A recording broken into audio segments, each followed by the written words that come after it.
Barnes on the left lane right now where he struck in the second.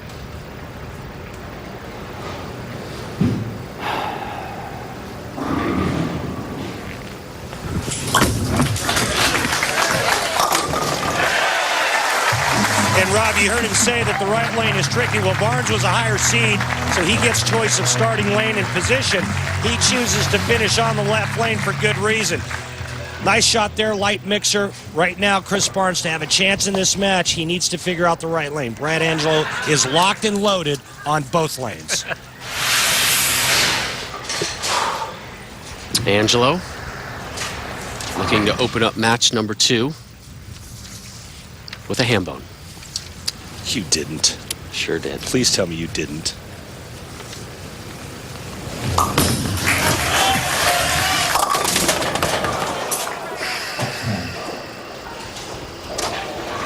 Well, I'll tell you what, for the right-handers, and I know how disappointed you are that he didn't get this 4th strike, but for the righties, it's going to be an issue with that right lane.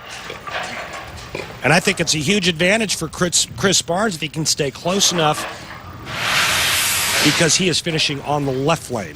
Angelo up 18, trying to take care of the 6-10. And misses the 10. Well, every shot in bowling makes somebody happy. Right now, Chris Barnes feeling pretty good about getting right back into this match as Brad Angelo chops the 6 right off the 10. Let's see how Angelo responds to that open frame as we begin the 5th of match number 2. The winner to take on 2 seed Pete Weber.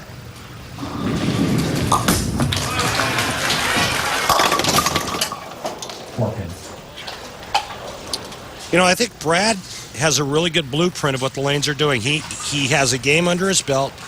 He's a lot more relaxed because of that.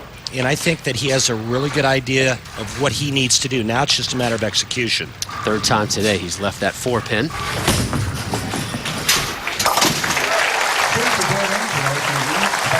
Part of being a versatile player is being a good spare shooter. Even though he chopped the 6 off the 10, you won't see Brad Angelo do that very often, but very steady with the spares.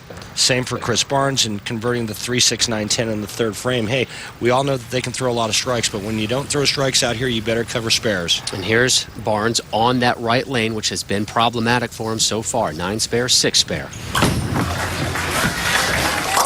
And gets a strike there in the 5th. Thanks to Mark Dornberger, the general manager here at AMF Country Club Lanes. Again, the 4th consecutive season the PBA's been at this wonderful facility here in Baltimore. Great bowling community here in Maryland. Remember when Chris said that they're a little tighter down the lane for him? Watch how subtle this back-end reaction is for him on this shot.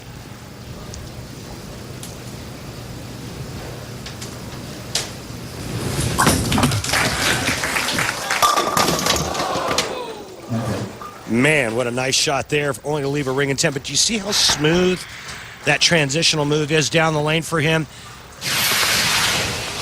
So it's one thing just to get it to the break point. It's another to get the ball to behave properly. Just a little bit of a balance issue there, but still, this is a pretty good shot. I'd take 10 of those anytime and take my chances. So Barnes remains clean through 5.5. The lead for your 3 seed is 3 pins, the winner to take on Pete Weber. When we return, a flashback to last week's memorable title match, plus the conclusion of Barnes versus Angelo.